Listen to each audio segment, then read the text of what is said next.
365 ചോദ്യം. Toxins, pollution, smoking, drug abuse, consumption of alcohol, sexually transmitted infections and inflammation of the reproductive organs are the common cause of fertility in both men and woman. നിങ്ങൾക്ക് മനസ്സിലായെന്ന് വിചാരിക്കുന്നു. എന്താണ് പുരുഷനിലും സ്ത്രീയിലും സാധാരണയായിട്ട് infertility അല്ലെങ്കിൽ വന്ധ്യത എന്ന ആ പ്രതിഭാസത്തിന് കാരണമായി തീരുന്നത് എന്നുള്ളതാണ്. അപ്പോൾ അല്ലെങ്കിൽ പുരുഷനിലും സ്ത്രീയിലും കോമൺ ആയിട്ട് വന്ധ്യതയ്ക്ക് കാരണമായിട്ടുള്ള സംഗതികൾ ഏതെല്ലാമാണ് എന്നാണ് ഇവിടെ ചോദിച്ചിരിക്കുന്നത്. ഓക്കെ, ഒന്നാമതായിട്ട് ടോക്സിൻസ്, അതായത് വിഷകരമായ പദാർത്ഥങ്ങൾ, പൊല്യൂഷൻ അല്ലെങ്കിൽ മലിനീകരണം, സ്മോക്കിംഗ് അതായത് പുകവലി, ഡ്രഗ് അബ്യൂസ് മയക്കുമരുന്നുകളുടെ ഉപയോഗം, കൺസപ്ഷൻ ഓഫ് ആൽക്കഹോൾ മദ്യപാനം, സെക്സ്വലി ട്രാൻസ്മിറ്റഡ് ഇൻഫെക്ഷൻസ് അതായത് ലൈംഗിക ബന്ധത്തിലൂടെ പകരുന്ന രോഗങ്ങൾ, and inflammation of the reproductive organs അതായത് റിപ്രൊഡക്റ്റീവ് ഓർഗൻസിൻ്റെ അല്ലെങ്കിൽ ലൈംഗിക അവയവങ്ങളുടെ വളർച്ച എന്നല്ല പറയുന്നത്, ഒരു ഇൻഫ്ലമേഷൻ വലിപ്പം വയ്ക്കൽ, അതുപോലെ are the common causes of fertility in both men and women. ഇവയെല്ലാമാണ് സ്ത്രീയിലും പുരുഷനിലും കോമൺ ആയിട്ട് ഇൻഫെർട്ടിലിറ്റി വരുവാനുള്ള അല്ലെങ്കിൽ വന്ധ്യത വരുവാനുള്ള കാരണമായിട്ട് നമുക്ക് കണക്കാക്കാവുന്നത്. ഇന്ന് 366 ചോദ്യം. The common infertility treatments are. ഏതെല്ലാമാണ് സാധാരണയായിട്ട് ഇൻഫെർട്ടിലിറ്റി നടത്തുന്ന ട്രീറ്റ്മെൻറ്റുകൾ അല്ലെങ്കിൽ ചികിത്സകൾ? ഓക്കെ, ഒന്ന് മെഡിസിൻസ് അതായത് മരുന്ന് കൊടുക്കുക, രണ്ട് അസിസ്റ്റഡ് റിപ്രൊഡക്റ്റീവ് ടെക്നോളജീസ് അല്ലെങ്കിൽ ART, അതായത് ഒന്നാമതായിട്ട് നമ്മൾ മരുന്നുകൾ കൊടുക്കുന്നു, രണ്ടാമതായിട്ട് അസിസ്റ്റഡ് അതായത് മറ്റൊരാളുടെ സഹായത്തോടു കൂടി റിപ്രൊഡക്റ്റീവ് ടെക്നോളജീസ് പ്രത്യുൽപാദനത്തിന് ഉപയോഗിക്കുന്ന ടെക്നോളജി ശാസ്ത്രീയമായ കാര്യങ്ങൾ, സച്ചാസ് അതിനെ ഉദാഹരണം എന്താണ്, ഇൻ വിട്രോ ഫെർട്ടിലൈസേഷൻ അല്ലെങ്കിൽ IVF എന്ന് പറയും. അപ്പോൾ ഇൻ വിട്രോ ഫെർട്ടിലൈസേഷൻ, അതുപോലെ തന്നെ കോമൺ ഇൻഫെർട്ടിലിറ്റി ട്രീറ്റ്മെൻറ്റ് അതായത് സാധാരണയുള്ള ഇൻഫെർട്ടിലിറ്റിക്കുള്ള വന്ധ്യതയ്ക്കുള്ള ട്രീറ്റ്മെൻറ്റ് എന്നിവയാണ് സാധാരണയായി കൊടുക്കുന്നത്. ഇനി 367 in vitro fertilisation IVF is the joining of women's egg and men's sperm in a laboratory dish. അതായത് വാട്ട് ഈസ് IVF, എന്താകുന്നു IVF എന്ന് ചോദിച്ചു കഴിഞ്ഞാൽ നമുക്ക് പറയാം, ജോയിനിങ് ഓഫ് വുമൺസ് എഗ് അതായത് സ്ത്രീയുടെ അണ്ടവും മെൻസ് സ്പേം പുരുഷൻ്റെ ബീജവും ഇന്ന ലബോറട്ടറി ഡിഷിൽ വെച്ച് ഒന്നിച്ച് ചേർക്കുകയാണ് ചെയ്യുന്നത്. ലബോറട്ടറിയിൽ വെച്ച് ഒന്നിച്ച് ചേർക്കുന്നു. ഇനി 368 in vitro means outside the body. അപ്പോൾ ഇൻ വിട്രോ എന്ന് വെച്ച് കഴിഞ്ഞാൽ എന്താണ്, ശരീരത്തിൻ്റെ പുറത്ത് വെച്ച്, അതായത് ഇൻ വിട്രോ എന്ന് വെച്ചാൽ ശരീരത്തിൻ്റെ പുറത്ത് വെച്ച്, അതായത് നമുക്ക് കൃത്യമായിട്ട് അറിയാം ലബോറട്ടറിയുടെ ഡിഷിൽ വെച്ച് എന്നുള്ളതാണ്. ഇനി ഇൻഡിക്കേറ്റേഴ്സിലേക്ക് നമുക്ക് പോകാം.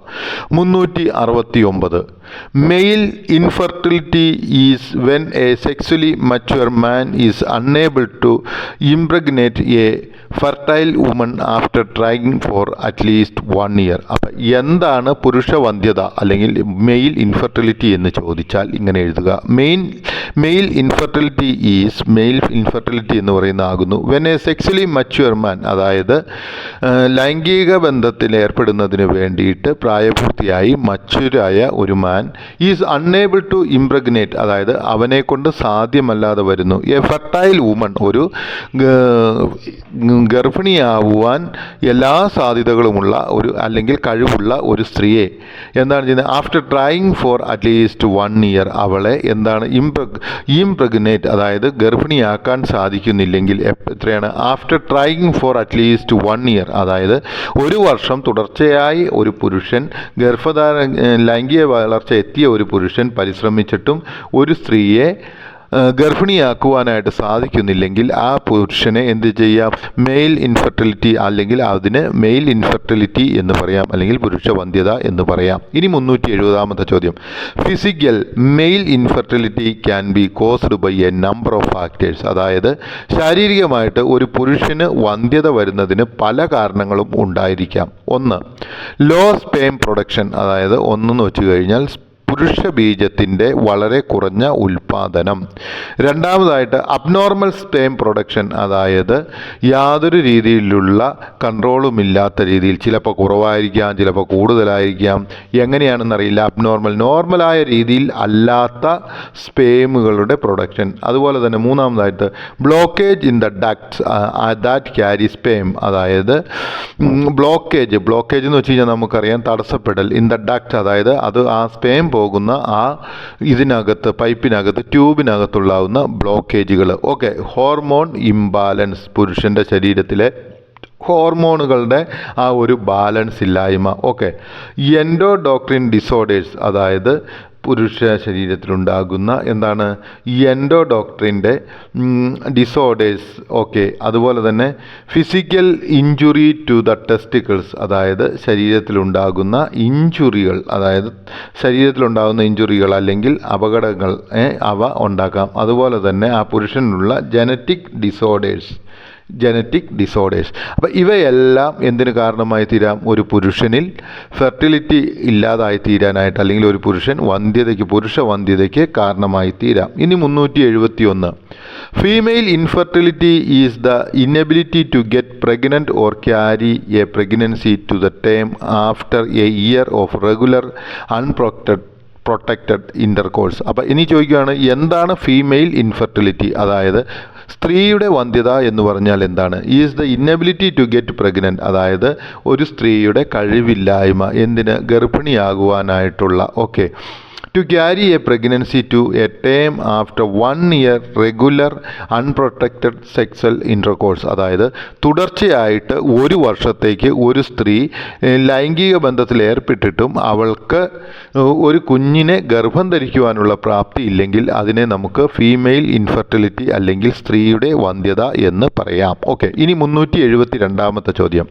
Female infertility can be caused by a number of factors, അതായത് female infertility can be caused by a number of factors, അതായത് പലതരത്തിലുള്ള കാരണങ്ങൾ കൊണ്ട് സ്ത്രീക്ക് വന്ധ്യത വരാം. അവ ഏതൊക്കെയാണെന്ന് നമുക്കിപ്പോൾ ഒന്ന് പറയാം. ഒന്നാമതായിട്ട് ഹോർമോൺ ഇംബാലൻസ്, അതായത് സ്ത്രീയുടെ ശരീരത്തിലുണ്ടാകുന്ന ഹോർമോണുകളുടെ വ്യതിയാനം. രണ്ടാമതായിട്ട് സ്ട്രക്ചറൽ അബ്നോർമാലിറ്റീസ്, അവളുടെ ലൈംഗിക അവയവങ്ങളുടെയോ അല്ലെങ്കിൽ പ്രത്യുൽപാദനത്തിന് സഹായിക്കുന്ന അവയവങ്ങളുടെയോ അബ്നോർമാലിറ്റി ശരിയായ രീതിയിലില്ലാത്തത്. മൂന്നാമതായിട്ട് ജനറ്റിക് ഫാക്ടേഴ്സ്, അതായത് ജനിതകപരമായിട്ടുള്ള പ്രശ്നങ്ങൾ. ലൈഫ് സ്റ്റൈൽ ഫാക്ടേഴ്സ്, അതായത് ജീവിത സാഹചര്യങ്ങൾ, പല രീതിയിലുള്ള ജീവിത ശൈലികൾ. ഓക്കെ, പല രീതിയിലുള്ള ജീവിത ശൈലികൾ, അവരുപയോഗിക്കുന്ന ഭക്ഷണങ്ങൾ, അല്ലെങ്കിൽ വർക്ക് ചെയ്യുന്ന സ്ഥലം, ഇവയെല്ലാം ഉപയോഗിക്കാം. അതുപോലെ തന്നെ ഏജ്, പ്രായം, അതും ഒരു ഘടകമാണ്. ഫിസിക്കൽ പ്രോബ്ലംസ്, ശാരീരികമായിട്ടുള്ള പ്രശ്നങ്ങൾ. എൻവയോൺമെൻറ്റൽ ഫാക്ടേഴ്സ്, അതായത് ചുറ്റുപാടുമുള്ള അന്തരീക്ഷത്തിലുണ്ടാകുന്ന ഫാക്ടേഴ്സ്. ഓവുലേഷൻ ഡിസോർഡേഴ്സ്, അതായത് ഓവുലേഷനിലുണ്ടാകുന്ന ക്രമമല്ലാത്ത അല്ലെങ്കിൽ ഇംബാലൻസസ് ഉണ്ടാകാം. ഓക്കെ, ഇവയെല്ലാം ഒരു സ്ത്രീയുടെ ഇൻഫെർട്ടിലിറ്റിക്ക് കാരണമായി തീരാം. ഇനി 373ാമത്തെ ചോദ്യം, when the ovary does not release an egg or does not release a healthy egg, it is called ovary disorders.